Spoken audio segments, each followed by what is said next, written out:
Hey, Klara, Adalena here at the Love for Life Academy. Good afternoon. Excited to see you here. Excited to be with you here and look together at dating, love, finding true love now. What I stand for at the Love for Life Academy is that when you truly choose it to be so, you can find your soulmate in half a year. And I know that always sounds surprising for some people. Some people just know that that is how it works. But it's, of course, especially surprising when it's not been like that for you, right? In the past, up till now. You can change this. That's what I stand for, and that's what women find here. But one of the things that we really need to face, and what will be the topic of our talk today, is sabotaging. Because we all want to bring our awesomeness to dating, right? We are these amazing full package women, smart, strong, successful, the 3 S's and probably a lot more. I'm thinking of more, but I'm not finding them. Shivering comes up, but hey, Lakshmi, good to have you here too. And Lakshmi, yeah, please do have a look in the group, right? Check if everybody in the group can find it. So if you go into the group, you can help the people there who are like, hey, I'm not finding Klara. Klara is on. So thank you, Lakshmi, for helping out with that.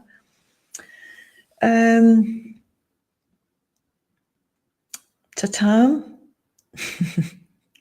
Where was I? Sabotaging. Sabotaging, when I first heard about it, it was this mysterious thing. Like, when I want something, I go for it, right? Why would I be blocking myself? And if I am sabotaging myself, how do I find out? And gradually over the years, I started to see how it was actually keeping me from giving myself fully, but also from receiving fully. So one of the things that I saw myself doing was, and it's small, right? With inflections of your voice, with gestures, with timing, always keeping a sense of the other is not coming closer than I would like now. I am controlling, it's always a word, right? I am controlling how close the other can come. And if I feel the other is suddenly really opening her heart, opening his heart, coming close to me, I do this, right? And if I feel that the other is starting to drift away, I start to pull in and get closer. I try to be the one who determines how close we are. Now that is actually creating a distance. That's not creating intimacy, proximity. That's creating distance. That's sabotaging. But it took me some time to figure that out, right? Because it's not consciously like I am going to sabotage this relationship here. It's like the other comes closer and something in me just takes over. And it's almost like a reflex. I start to pull, I start to push, I start to say no. I began to realize that, there would be times I would be waiting for my beloved, waiting, that feeling, when he's coming and you just can't focus on anything else anymore. You just want him to be there. And then he would ring. We didn't know each other that well yet. He would ring, I would open the door. He would give me a hug and a kiss, and I would just shut down, draw back.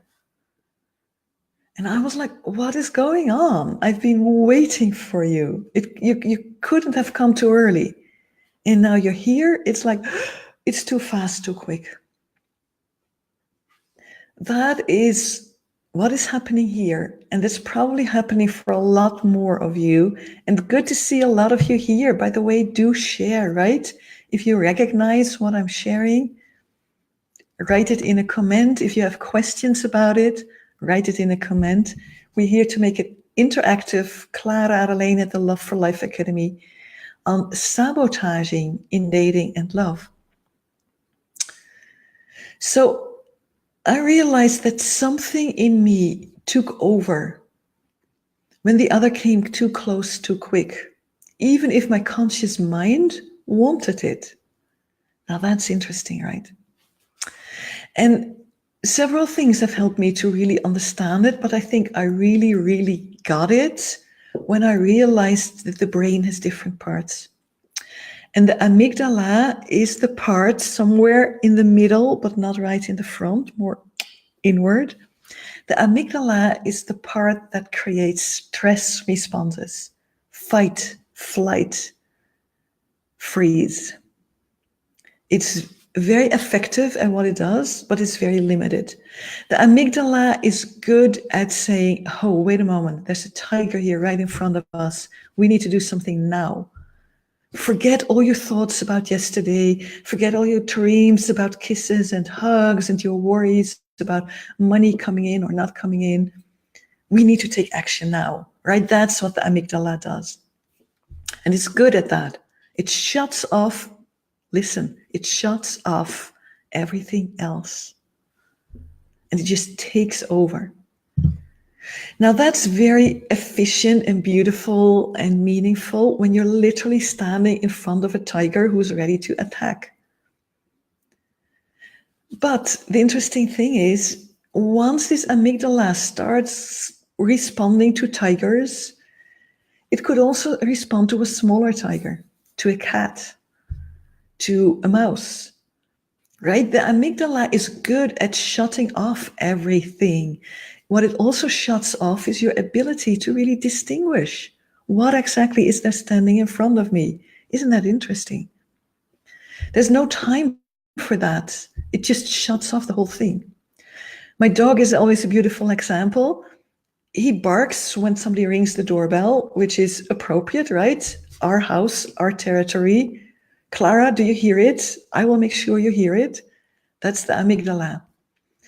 And he knows he's not supposed to bark inside the house, not that loud at least, but this just takes over. It's okay, I understand it. But the same happens when the postman rings at the neighbors, or at the neighbors of the neighbor, or, his ears are very good. Not that much anymore, or more, by the way, but when he was younger. The amygdala doesn't distinguish which doorbell is it. It just thinks doorbell, bark. So same in us. We have maybe experienced in our past that somebody came in too quick, too fast. We were abused, harassed, treated badly, whatever exactly happened. And maybe it wasn't even you. Maybe it's in the context, in our culture, in the genes, in the lineage. Something in us knows, take care with man coming close fast. And the thing is, when this is very deep in your system and very old, it just continues. And then it's thinking of something else interesting. I'm not in my amygdala, I'm still spacious. So the amygdala will then trigger easily, and even when your lover, when your beloved is coming in, it fires anyway, and you start pushing away, creating distance. That is the story behind sabotaging. It's not that mysterious, really, once you look at it, and once you understand the amygdala and the rest of the brain. The amygdala gets triggered, it shuts off the rest, it can't distinguish anymore, and it just acts like it always does, fight, flight, or freeze. But what happens? You're standing there, I was standing there in the corridor with my beloved, and my amygdala was firing. What does that mean? It means that the rest is being shut off. It means I couldn't feel anymore, hey, I love this man. It means I couldn't feel anymore, I want to be with you. I couldn't feel anymore, I feel so safe and yummy with you. I couldn't feel anymore, I've been waiting for you the whole afternoon. The only thing that was still working was the amygdala. Fight, flight, or freeze. Neither is very appropriate when your beloved stands in the corridor after a long journey to come to you. Interesting, right? So once we understand that, we understand why we do what we do and why this sabotaging, it feels like it's happening in spite of ourselves, against our own will. In ancient times, they would speak about this like a monster, right? We need to help this woman be relieved from her monster. The monster is keeping her from being able to make a connection. Now we laugh about these things. Joanne, sometimes an impatience and a keenness to understand and open is coming up. But I understand you need to feel and go slowly at your own pace. Would you comment on how to deal with impatience, knowing that this is a journey? Does that refer to what I'm sharing now, Joanne, or is that a different theme? Because I'm not sure. It could be that it's, in the example that I'm now, it's about it being too fast. The partner can also be too slow for your liking, of course. And then if it comes from that place of the amygdala, like, I want you to be closer. I want to fight for my love. I'm afraid I will lose you. If it's that energy, then definitely take care, because then you're forcing things. But it could be very real, right? Like, I'm really having a longing for this to move forward faster. And you feel the difference in energy, right? There's an energy of contraction when that amygdala is there. And my fist just does it, right? Even when I speak about it. The amygdala has that fight, flight, or freeze. There's not many options. It's not negotiable. This is what needs to happen. And partners never respond well to that. And I'm sure you've experienced that in the past. And probably you've experienced when you're in the place of the partner, you don't respond well to it either, right? When your partner is standing in front of you saying, get more intimate now, it's like, excuse me. So understanding where this sabotage comes from is really powerful, because then we start both to recognize it much more easily, and we start to be able to have a choice. Because now we know it happens because the amygdala starts firing, starts shutting down the rest of our brain, and we can't feel the connection anymore. So we don't have to go into this whole thing of what's going on. I thought I loved you, but I'm not feeling it. Maybe I'm not. Once we allow that to happen, we go into this whole negative terrain, and your partner is like, what's going on? But it's just like, okay, my amygdala is firing. It's shutting off the rest of me. That's what's happening. How can I make myself feel safe again? How can I include my partner in this? With the amygdala, there is no togetherness. There is children in the sense of, I will care for you, I will protect you. But there is not intimacy in the sense of together we growing towards a solution, right? That asks that your whole brain is engaging. So sabotaging comes up like, in a way, trying to control, manipulate what is going on so that your amygdala kind of feels it's safe. Safe usually meaning, in this context, it's like it was before. Now that's usually not so safe for us. So that's another paradox. So understanding how this fear works is so powerful. Because often, in a way, it's fear, but often it doesn't even show up as fear. It's not like I'm sitting there being really scared. It's not when my beloved rings the doorbell that I'm scared. It happens in a snap of a second, and then the amygdala fires and I shoot into fighting or fleeing, creating distance, or I just desensitize altogether, which I did when I was younger. Now, people are always surprised, like, but when we see this happening and we know this happening, can't we just stop it? Because I don't want this to happen, right? But the thing is, the amygdala always wins. wins. Once it's triggered, it's triggered. It always wins from the thinking brain. Now that can be very, upsetting. How do I move forward then? How do I prevent myself always kicking my beloved out again as soon as he comes in? Well, the good news is, first of all, there is time, right? There is not only this moment. This can happen in the moment, and then later on, you can start speaking about it. What happened? And once you have language for it, you can start shifting it. So that's one thing that you can do. Another thing is that the thinking brain is not stronger, but there is something in you that is stronger, even than the amygdala. And that's love.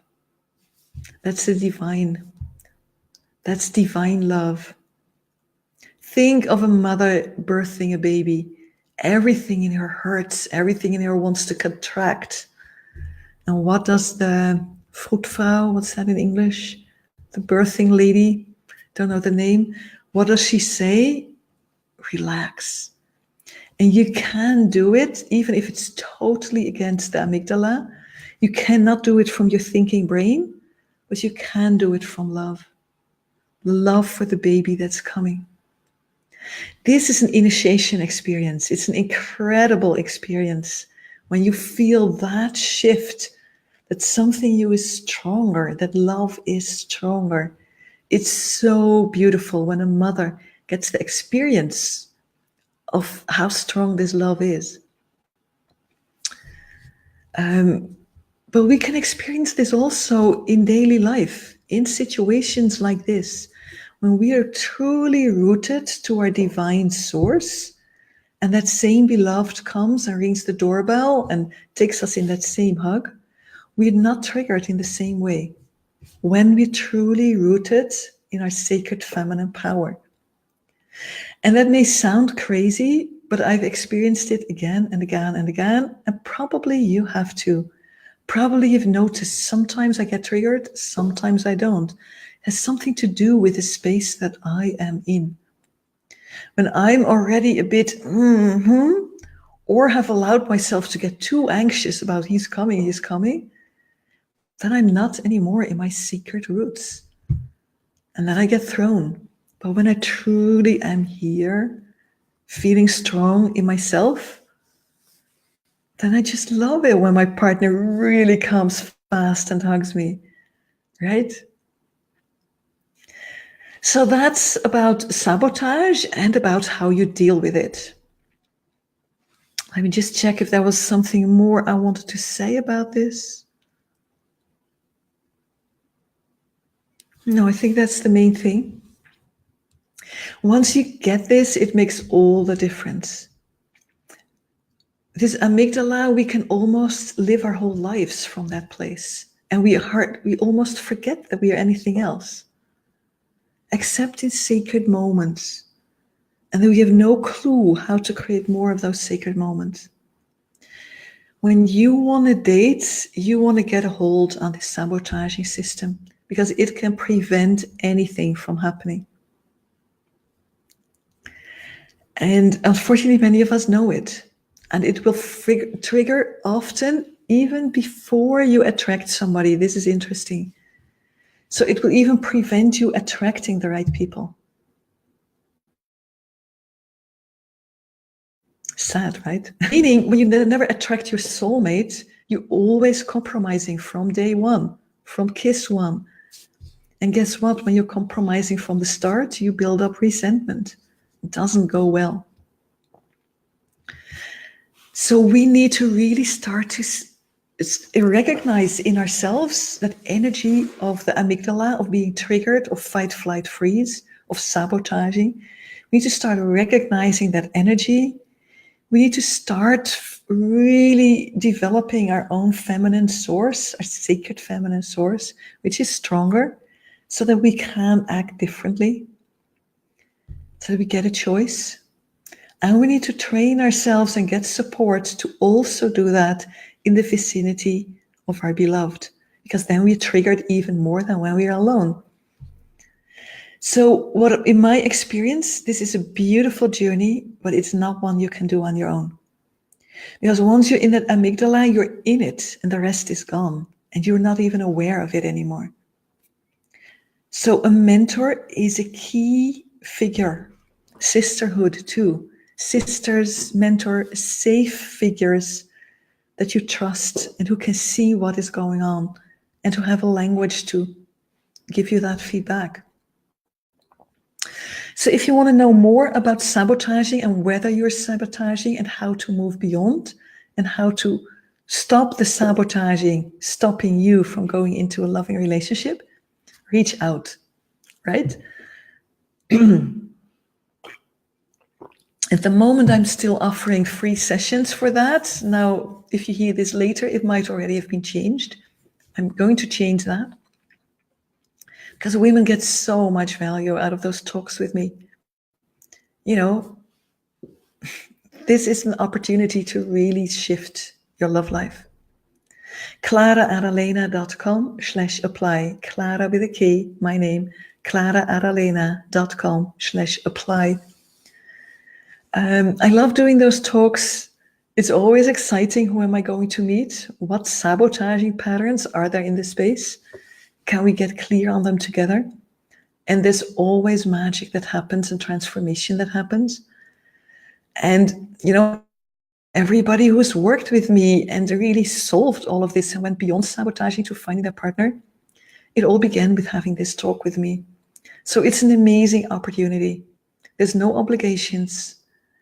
For the time being, it's still free. And sabotaging, you know, it can keep you stuck for years.